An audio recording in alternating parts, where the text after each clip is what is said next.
ils poursuivent leurs exactions en dehors de tout contrôle.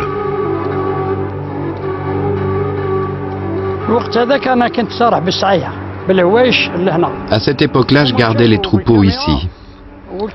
Ils sont arrivés avec un camion. Le camion était rempli de prisonniers. Ils ont mis la 24 au milieu de la route. La 24, c'est une mitrailleuse. Il y avait quoi? 10, 12 ou 14 Français? Je ne peux pas vous dire exactement. Les prisonniers sont descendus du camion, sont allés au bord du fossé et ont été placés dos à la mitrailleuse. Je ne peux pas vous dire qui a donné l'ordre de tirer. C'était peut-être celui qui les commandait. Et là, ils les ont mitraillés. Ils sont montés dans la voiture et le camion et sont repartis.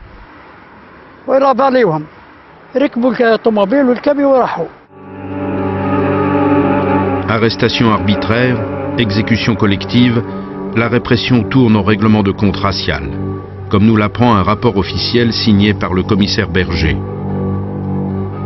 Dans la garde civique, il y avait des éléments pondérés, mais il y avait aussi des demi-fous qui, m'a-t-on dit, semblaient sortis du port Tarascon, des individus louches. Les camions des ponts et chaussées auraient été utilisés pour transporter des charretés. Il y avait aussi des colons repliés, des Européens qui ne nourrissaient aucune sympathie pour ceux qu'ils appellent des ratons, des pinsons ou des merles. Certains se sont vantés d'avoir fait des hécatombes comme à l'ouverture de la chasse. L'un d'eux aurait tué à lui seul 83 merles. À Sétif, Landrum Bolling poursuit son enquête. À Sétif, j'ai rencontré vraiment par hasard un officier anglais de la Royal Air Force. Il était vraiment très en colère de ce qu'il avait vu, de ce qui avait été fait, et il m'a dit « Si tu viens avec moi à Alger, je vais t'ouvrir mes dossiers et te montrer ce que les services secrets anglais ont réuni sur ces événements. » Je suis donc retourné à Alger avec ce lieutenant-colonel en chef des services secrets pour l'Afrique du Nord, et il m'a ouvert ses dossiers. J'ai lu les rapports, j'ai recopié les informations. Une activité aérienne considérable a pris place. On estime approximativement à 300 les sorties de B-26 et de P-38 pendant la période du 8 au 14 mai. Des villages entiers ont été détruits.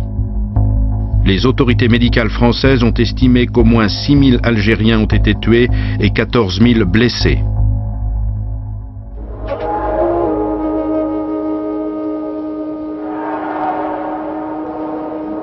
Fuyant les bombardements, les insurgés se sont réfugiés dans les montagnes au nord de Sétif. Le 15 mai, l'armée envoie des émissaires afin de parlementer. Ils sont venus nous dire « c'est la paix, il n'y a pas de haine, c'est la paix. Pour ce qui s'est passé d'un côté comme de l'autre, il n'y aura pas de suite. Alors nous, on est venus et ils nous ont attrapés. Et là, on n'avait plus notre mot à dire. »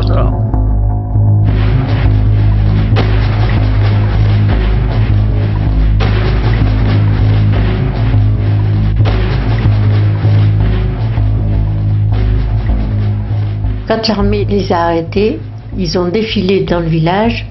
Ça nous avait bouleversés de voir tous ces gens se baisser la tête et on reconnaissait pas mal de gens quand même.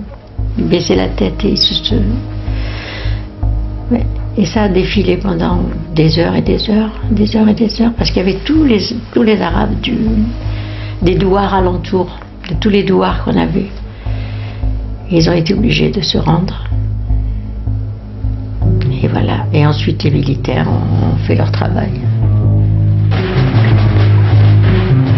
L'armée, aidée par la Légion étrangère, regroupe 10 000 Algériens dans la vallée de Kerata. On est resté de 8 h du matin jusqu'à 6 h du soir, sans manger, sans boire. Après, j'étais un commandant ou un colonel, je ne sais pas. Ils ont parlé. Inalbo Missal el Hajj, Inalbo Farhat Abbas, vive la France. Alors nous, on répète, on est obligé de répéter.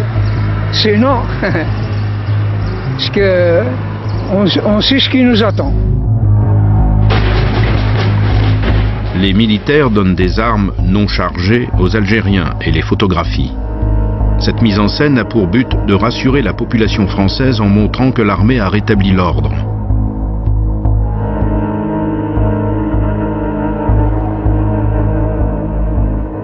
La Légion étrangère rassemble ensuite les hommes et les emmène dans les gorges de Kerata. Ils nous ont emmenés sur le pont et nous ont attachés avec du fil de fer barbelé. Le fil était tellement serré que le sang giclait. Les traces sont toujours là. C'était de la barbarie. Une fois qu'on a tous été attachés, l'un des deux gendarmes a dit à son collègue « Celui-là, on le jette ?» L'autre a répondu « Oui ». Alors, il en a jeté un par-dessus le pont. Il est passé à celui d'après en posant la même question « On le jette ?» Oui. Il a fait un clin d'œil et l'a jeté en poussant avec son pied. Puis mon tour est arrivé. Aujourd'hui, je ne comprends toujours pas pourquoi le lieutenant a eu pitié de moi. J'étais jeune à cette époque. Il a dit « Non, non, le petit là, laissez-le tranquille ». L'adjudant a demandé à ce qu'on m'enlève les fils de fer barbelés. Ils me les ont retirés et m'ont remis dans la camionnette. La Légion étrangère a vraiment fait un travail de nettoyage. Hein, sans nom, sans rien du tout, ça a été un carnage. Hein. Ça a été un carnage. Même du côté de la justice de paix, il y avait un ravin où il y en avait pas mal qui ont été mitraillés, si on peut dire, bien abattus. Sans procès, sans rien du tout. Hein. On mettait tout le monde dans le même sac. Ça a été un nettoyage en règle.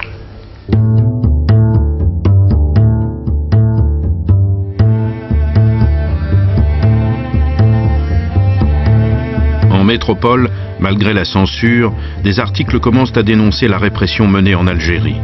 Ces informations sèment le trouble au sein du gouvernement d'union nationale dirigé par le général de Gaulle. Adrien Tixier, ministre de l'Intérieur en charge de l'Algérie, nomme une commission pour enquêter dans le Constantinois. Mais sous la pression des pouvoirs civils sur place, celle-ci n'aboutira jamais. En Algérie, le général Henri Martin est conscient qu'il doit faire taire les rumeurs de toute urgence. Le 20 mai, l'armée débarque dans les villages de la région de Sétif et rassemble la population. Ils nous ont dit de partir vers 2 heures du matin, de venir groupe par groupe, village par village, les femmes, les vieux, les enfants.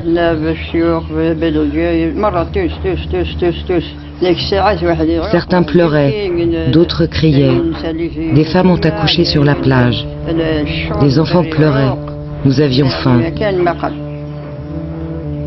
Les soldats étaient postés sur les montagnes et avaient leurs fusils pointés sur nous. Et ils nous surveillaient.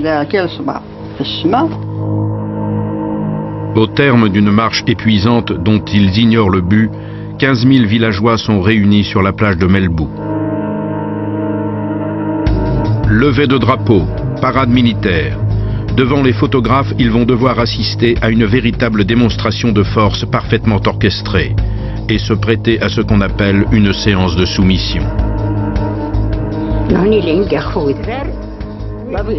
Les avions tournaient dans le ciel jusqu'à l'arrivée du bateau qui a ramené les hommes vêtus de blanc.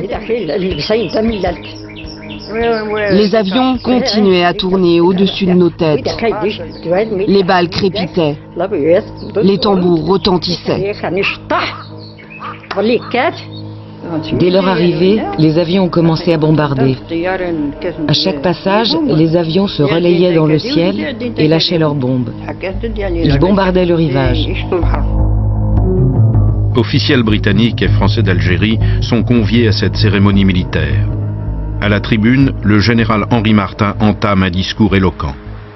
Ils s'adressent à la population, ils s'adressent aux Algériens, ils leur ont dit pourquoi vous avez fait la guerre à la France et que vous n'avez rien avec quoi faire la guerre.